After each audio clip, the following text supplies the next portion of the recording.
اس طرح لوگوں کے اوپر فتنے آئیں گے، اور اگر ایک شخص صبح کے وقت مسلمان ہے تو وہ شام کو کافر ہو جائے گا، اور شام کو مسلمان ہے ان فتنوں کی زد کے اندر آ کے صبح کے وقت مسلمان یہ کافر ہو جائے گا۔ اس طرح فتنے لوگوں کو اپنی لپیٹ میں لے لیں گے، اور آج ایسے حالات بن چکے، غیر ملکی این جی اوز اپنے پورے ہتھیاروں کے ساتھ اور پوری کوشش اور تگودو کے ساتھ اسلام کے خلاف سازشیں کرنے پہ تل چکی، اور نوجوان نسل کو بے راہ روی کا شکار کرنے کے لیے میدان عمل میں کود چکی ہیں۔ اور آئیے آج ہم اپنے آپ کو اور اپنی نسل کو ان فتنوں سے کس طرح محفوظ رکھ سکتے ہیں۔ اس دور کا سب سے بڑا فتنہ، اور وہ فتنہ کہ جس کے بارے میں کائنات کے امام محمد الرسول اللہ صلی اللہ علیہ وسلم جس کی سرکوبی کے لیے، جس کو مٹانے کے لیے اس کائنات کے اندر جلوہ گر ہوئے، اور آپ نے صفا کی بلندی پہ کھڑے ہو کے کہا تھا قولوا لا الہ الا اللہ، اور لات و منات کو پوجنے والوں، غیر اللہ کے سامنے جھکنے والوں، غیر اللہ کے آستانوں پہ جا کے اپنی فریادیں اور اپنی منتیں اور سماجتیں کرنے والوں، آؤ ایک نسخہ میں بتلائے دیتا ہوں، اگر تم اس پر عمل کر لو اللہ تمہیں عرب و عجم کی حکمرانی عطا کر دے گا۔ وہ نسخہ کیا تھا؟ لا الہ الا اللہ، اللہ کے علاوہ کوئی حاجت روا نہیں، کوئی بگڑی بنانے والا نہیں، کوئی بیڑیوں کو تارنے والا نہیں، کوئی دعائیں سننے والا نہیں، لا الہ الا اللہ۔ آؤ اللہ کو معبود مان لو، اللہ کو ہی داتا مان لو، اللہ کو ہی مشکل کشا مان لو، باقیوں کو گرا دو، اللہ تمہیں فضیلت اور مرتبہ عطا کرے گا۔ مالک تمہیں زمین کی پستیوں سے اٹھا کے آسمان کی بلندیوں تک پہنچا دے گا۔ پیغمبر کائنات شرک کو مٹانے کے لیے آئے، آپ تو عید کی غیرت کو پیدا کرنے کے لیے آئے، اور آج ان حالات کے اندر ہم اپنی زندگی بسر کر رہے کہ شرک اس دور کا بہت بڑا فتنہ جو اپنا منہ کھولے نوجوان نسل کو دبوچنے کے لیے تیار بیٹھا۔ ہر طرف سے لوگ بڑے بڑے آوازیں لے کے کھڑے، کوئی کسی کے سامنے جھکنے والا، کوئی کسی سے فریاد کرنے والا، کوئی بچے دینے کا اختیار کسی کو دینے والا۔ کسی نے کہا رزق رب بھی دیتا ہے، فلاں بھی دیتا ہے، لیکن مالک کائنات نے اس بات کا تذکرہ کیا، اور لوگوں رزق دینے والی ذات کون سی ہے؟ اور بولو کون سی ہے؟ صرف اللہ کی ذات۔ مشکل آ جائے، پریشانی آ جائے، مصیبتیں گھیر لیں، جھکڑ چلیں، پکارنا ہے تو کس کو؟ امن یجیب المضطر اذا دعاہ ویکشف السوء ویجعلکم خلفاء الارض الہ مع اللہ۔ اور کون ہے جب تمہارے اوپر مصیبتیں آ جائیں، پریشانیاں آ جائیں، تم بند گلی میں کھڑے ہو، تمہاری داد رسی کرنے والا کوئی نہ ہو، تمہارا پرسان حال کوئی نہ ہو، تمہاری مدد کرنے والا کوئی نہ ہو، کون ہے جو تمہاری آہوں کو، تمہاری سسکیوں کو، تمہاری کراہوں کو، تمہاری آوازوں کو، تمہاری فریادوں کو سن کر اور اس کو قبول کر کے تمہاری مشکلات کو دور کر دیتا ہے۔ الہ مع اللہ، کیا اللہ کے علاوہ بھی کوئی ایسا ہے؟ آؤ شرک کے فتنے سے اپنے آپ کو بچائیے، توحید کے لیے غیرت مند ہو جائیے، اور وہی عقیدہ جو سیدنا حضرت یونس علیہ السلام نے دیا۔ قرآن کہتا ہے وَظَنُّونِي إِذْ ذَهَبَ مُغَاضِبًا فَظَنَّ أَن لَّن نَّقْدِرَ عَلَيْهِ فَنَادَىٰ فِي الظُّلُمَاتِ أَن لَّا إِلَٰهَ إِلَّا أَنتَ سُبْحَانَكَ إِنِّي كُنتُ مِنَ الظَّالِمِينَ۔ مشکل آ گئی، پریشانی آ گئی، مچھلی کے پیٹ میں چلے گئے، مچھلی کے پیٹ کا اندھیرا، سمندر کی گہرائی کا اندھیرا، اور ان سارے اندھیروں میں، اور بولو نبی یونس نے پکارا ہے تو کس کو؟ بولو کس کو پکارا ہے؟ اللہ کو پکارا، کسی غیر اللہ کو آوازیں نہیں دی۔ میری تیرے آگے، تیری رب کے آگے اس عقیدے کو نہیں رکھا، بلکہ کیا کہا؟ اللہ دیکھنے والا کوئی نہیں، مددگار کوئی نہیں، کسی کو علم نہیں کہ میں مچھلی کے پیٹ کے اندر ہوں، ان گہرائیوں میں، ان اندھیروں میں میری مشکلات کو دور کرنے والی ذات کون سی ہے؟ اللہ کی ذات ہے۔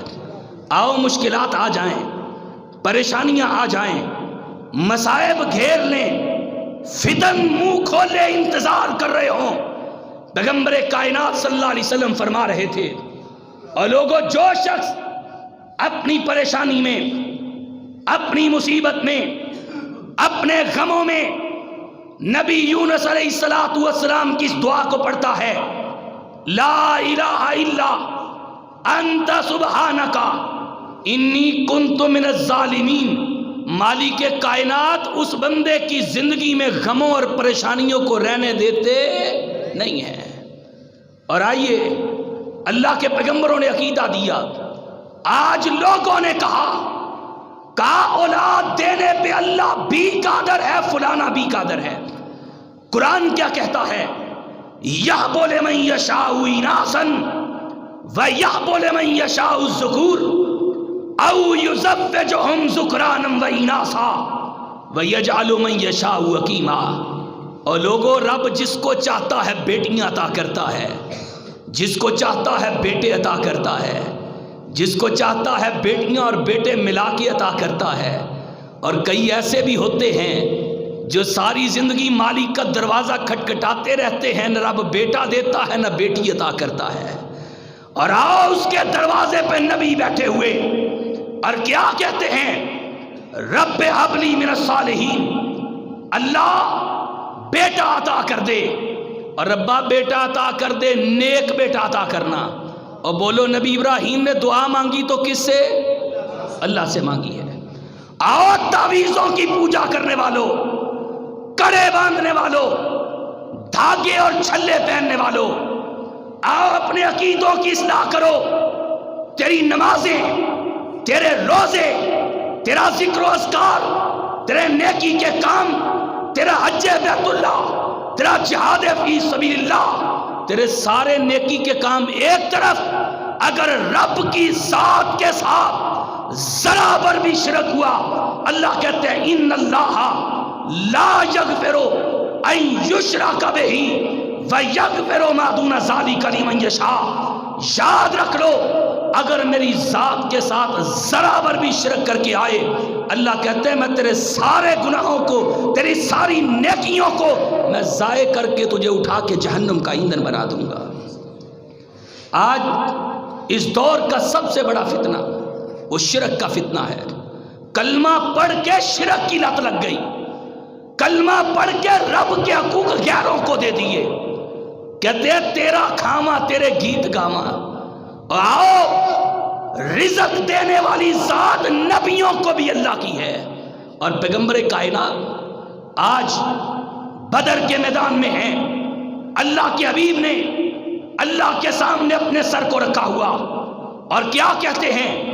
اللہم انت القوی ونحن الضعفاء، اللہم انت الغنی ونحن الفقراء، نشکو الیک ضعف قوتنا وقلت حیلتنا وہواننا علی الناس۔ اللہ ہم کمزور ہیں، تو طاقتور ہے۔ اللہ ہم غنی، اللہ تو طاقتور ہے، ہم کمزور ہیں، مولا تو غنی ہے، ہم تیرے در کے فقیر ہیں۔ آؤ اپنے آپ کو، اپنے بچوں کو شرک کی غلاظت سے اور شرک کی برائی سے محفوظ کیجیے۔ دوسرا بڑا فتنہ ہمارے معاشرے کا، اور اتنا بڑا فتنہ آج کے دور میں ایمان بچانا مشکل ہو چکا ہے۔ جاؤ کالجز اور یونیورسٹیوں میں جا کے دیکھو، لارڈ مکالے کا نظام تعلیم پڑھنے والے اور اس کو پروموٹ کرنے والے آج الہاد کی تعلیم دے رہے، من چاہی تفسیریں، من چاہے معنی مفہوم، من چاہی قرآن مجید کے بارے میں اپنے مفہوم کو بیان کرنا۔ آؤ ایسے حالات میں کہ جب ہر طرف بے راہ روی پھیل چکی، ان حالات کے اندر آپ کی سب سے بڑی ذمہ داری کیا ہے کہ اپنے آپ کو علماء کے ساتھ جوڑ لیجئے، اپنے آپ کو کتاب و سنت کے ساتھ مضبوط کر لیجئے۔ یہ علماء ہیں جو آپ کو کتاب و سنت کے ساتھ جوڑے ہوئے۔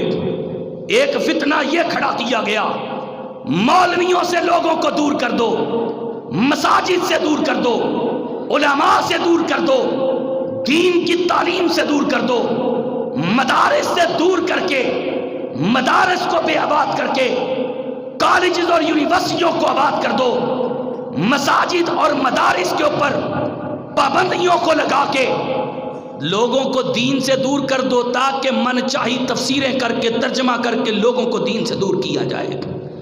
آؤ میرے محترم بھائیوں، یہ علماء جن کے بارے میں یہ بات بھی کہی گئی، کہتے ہیں جی مولوی کو شریعت سے نکال دو، مولوی کو نکال دیں گے تو دین سمجھ آ جائے گا۔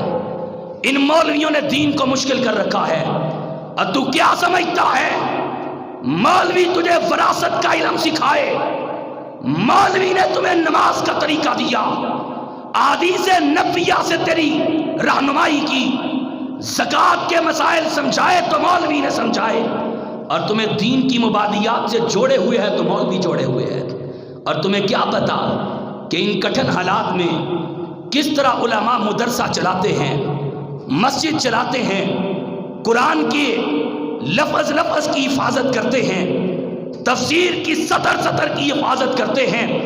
جا ماضی میں دیکھ لو، کبھی بم پھٹتے ہیں، کبھی گولے چلتے ہیں، کبھی گولیوں کی بوچھاڑ ہوتی ہے، کبھی الزامات کی بہتات ہوتی ہے، کبھی جیلوں کے دروازے کھولے جاتے ہیں، کبھی ہتھکڑیاں ڈالی جاتی ہیں، کبھی اقتصادی بائیکاٹ کیا جاتا ہے، کبھی پاؤں میں بیڑیاں ڈالی جاتی ہیں۔ مگر یہ علماء دین کے ساتھ جڑے ہوئے، نہ ان کو پابندیاں روک سکتی ہیں، نہ ان کو دھمکیاں روک سکتی ہیں۔ یہ کل بھی اعلان کر رہے تھے، یہ آج بھی اعلان کر رہے تھے، ان صلاتی و نسکی و محیایا و مماتی للہ رب العالمین۔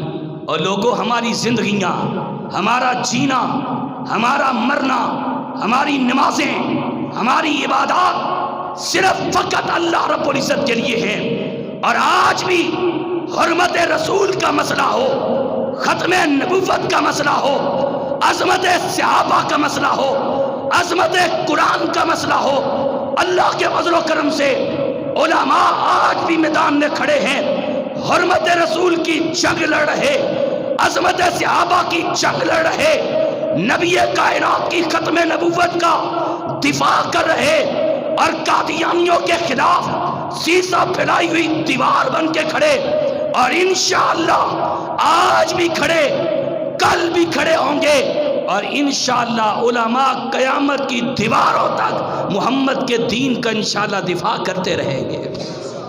اپنے بچوں کو علماء کے ساتھ جوڑو گے نا انشاءاللہ۔ آؤ، ان فتنوں سے بچنا چاہتے ہو، ٹی وی پہ آ کے ٹاک شو پہ بیٹھ کے اپنی من چاہی تفسیریں من چاہے مانیں، ایک آ کے بولتا ہے کہتا ہے تراویحاں چیز ہی کوئی نہیں، دوسرا آ کے بولتا ہے کہتا ہے آن لائن نماز پڑھ لو، تیسرا آ کے بات کرتا ہے کہتا ہے رمضان کے روزے نہ بھی رکھو تو کوئی فرق نہیں پڑتا۔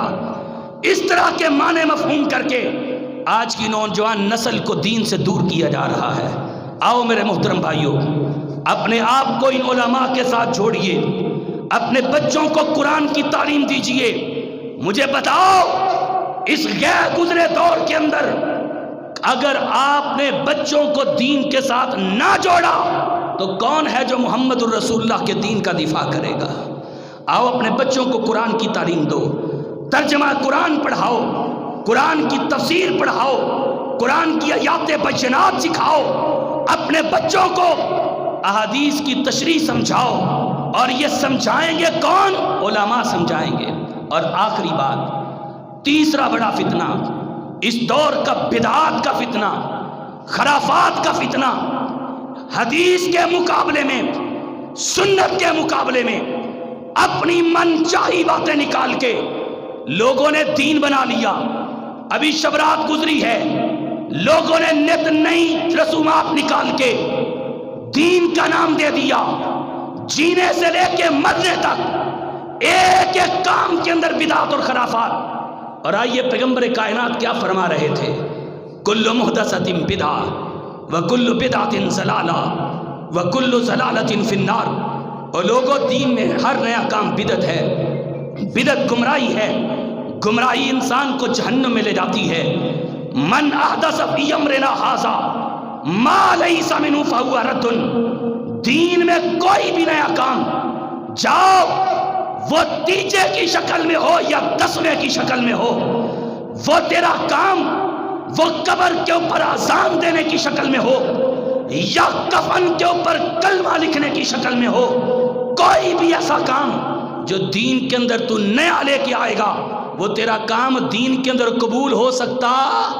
اور اللہ کے فضل و کرم سے جہاں پر ہم نے لوگوں کے اندر توحید کی غیرت کو پیدا کیا، وہاں پہ ہم نے سنت کی محبت کو بھی پیدا کیا ہے، اور جہاں پر ہم نے شرک کی کمر کو توڑا ہے، ہم نے بدعت کی گردن کو بھی کاٹا ہے۔ اور انشاءاللہ جب تک ہم زندہ رہیں گے، کتاب و سنت کے علم کو اٹھائے ہوئے شرک کا کلا کما کرتے رہیں گے، اور انشاءاللہ بدعت کو بھی دیس نکالا دیتے رہیں گے۔ دو گے نا انشاءاللہ؟ کتاب و سنت کے علم کو اٹھانے کے لیے تیار ہونا انشاءاللہ۔